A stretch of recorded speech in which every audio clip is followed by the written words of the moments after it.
ओम श्री गणेशाय नमः। ओम श्री सरस्वत्यै नमः।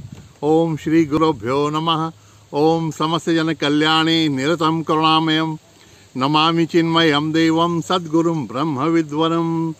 सर्वमंगल मांगल्ये शिवे सर्वार्थ साधिके शरण्ये त्र्यंबके गौरी नारायणी नमोस्तुते।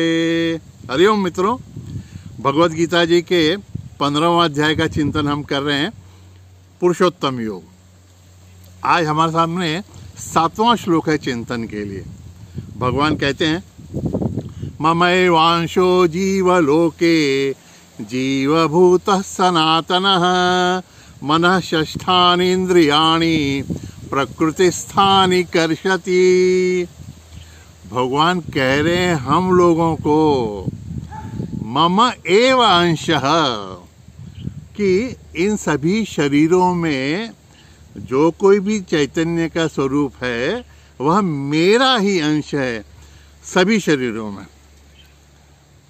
मम एव अंशः, ममैवांशो जीवलोके जीवभूतः सनातन। 3 शब्द। जीवभूत माने जीवात्मा। हम लोग जीवात्मा के स्वरूप में जो व्यवहार कर रहे हैं, जीवलोके इस संसार में या इस देह में, और हम भी सनातन हैं, ये भगवान कह रहे हैं, क्योंकि हम लोग भी भगवान के ही अंश हैं। और भगवान अविनाशी है, अनादि है, अनंत है।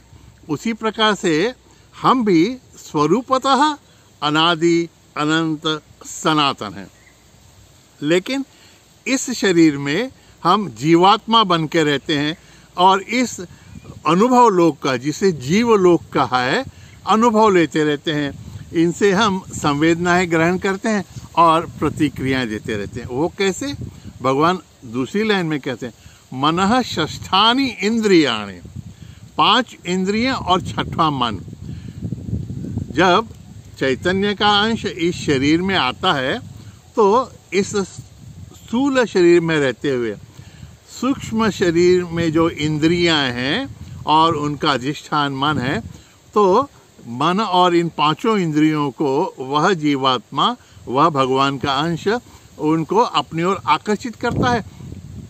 भावार्थ यह है कि वह उनसे जुड़ जाता है भगवान का अंश। लेकिन जब वो इस शरीर में आता है, प्रकृति में आता है, तो प्रकृति का जो अंश है, प्रकृति का जो भाग है, मन बुद्धि, उससे एक रूप हो जाता है, उससे जुड़ जाता है। तो प्रॉब्लम क्या है? प्रॉब्लम यह है कि मन बुद्धि में से व्यक्त होने वाले चैतन्य को जीवात्मा कहते हैं, लेकिन जीवात्मा यह भूल जाता है कि वह चैतन्य का अंश है। उस उपाधि में से, जिसमें से वो व्यक्त हो रहा है, मन बुद्धि या स्थूल शरीर, उसको ही वह अपना स्वरूप मान लेता है। एक बड़ा अच्छा दृष्टांत मराठी कवि ने दिया हुआ है। कहते हैं कि जग है बंदी शाला। यह संपूर्ण जग जो है, ये संसार ही, और यह संसार भी, शरीर का ये जो लोक है, यह भी एक बंदीशाला है, कारागृह है, एक जेल है। बहुत अच्छा दृष्टांत उन्होंने एक्सप्लेन किया है। कहते हैं कि जेल में, कारागृह में कोई उम्र कैद के लिए आ जाए, उम्र कैद की सज़ा किसी को हो जाए, तो 10-15 साल जेल में रहते रहते वो उस कारागृह को ही अपना घर समझने लगता है। स्वयं का असली व्यक्तिमत्व तो वो भूल ही जाता है, और उससे अगर कोई पूछे कि आप कौन है, तो कहता है कि मैं बिल्ला नंबर 286 हूँ। उसका जो लेबल रहता है ना कुर्ते पर का, वो वही उसका नाम है, ऐसा वो समझने लगता है। और फिर कारागृह में के, अच्छा ये भी बात है कि उस कारागृह में वो क्यों आया था, यह भी भूल गया होता है। किस सजा के कारण, कौन सा अपराध उससे हुआ था, यह भी भूल जाता है। उस कारागृह को ही अपना घर समझने लगता है, और कारागृह में रहने वाले सभी लोग भी उसके साथी हैं, ऐसा समझने लगता है।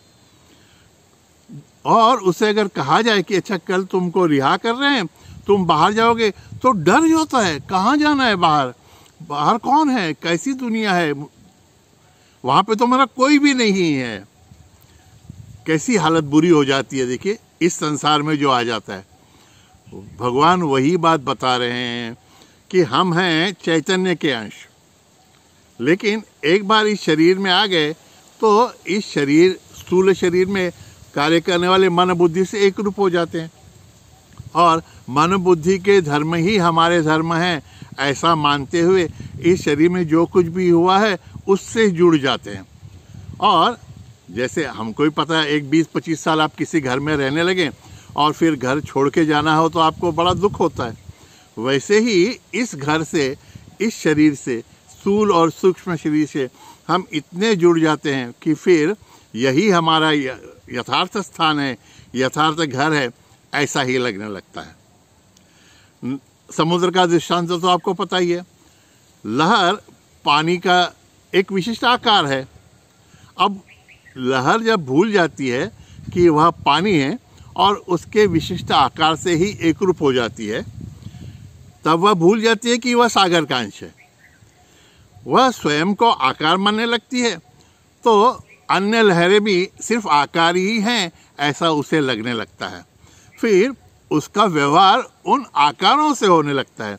तो राग द्वेष है, फिर उनके व्यवहार से सुख दुख है, मान अपमान है, ये सभी वृत्तियाँ और इनकी संवेदनाएं आती हैं और इनकी प्रतिक्रिया ही व्यक्त होती रहती हैं, जो संस्कार बनकर उसी शरीर में, उसी आकार में उस लहर को जकड़ के रखती हैं।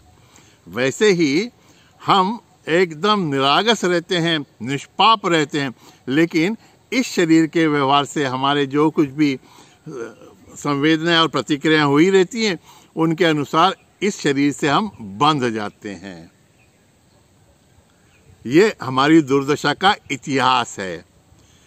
लेकिन भगवान जानते हैं कि यह मेरा ही अंश है, ये कुछ भी करे, कैसे भी इस शरीर से लिप्त हो जाए, स्थूल या सूक्ष्म शरीर से, लेकिन ये इसका सनातन तत्व जो है वो कभी मिट ही नहीं सकता। जैसे कि चौधरी जी बोले कि अरे बेटा, तुम अभी कॉलेज में जा रहे हो, बहुत दूर रहने जा रहे हो, लेकिन भूलना नहीं कि तुम चौधरी हो, तुम मेरे बेटे हो, ऐसा कुछ काम मत कर बैठना कि मेरा नाम खराब हो।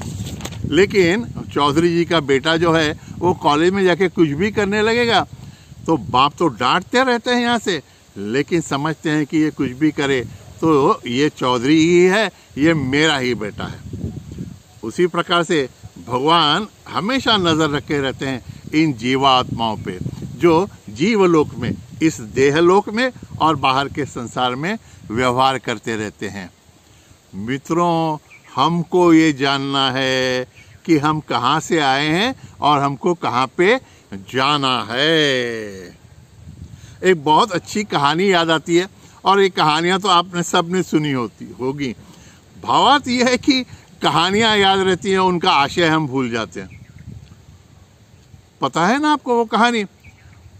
एक शेरनी उसके बच्चे को जन्म देके जंगल में ही मर जाती है। वहाँ पे गडेरिया आ जाता है और उस शेर के बच्चे को उठा के अपनी भेड़ों में ही पालते रहता है।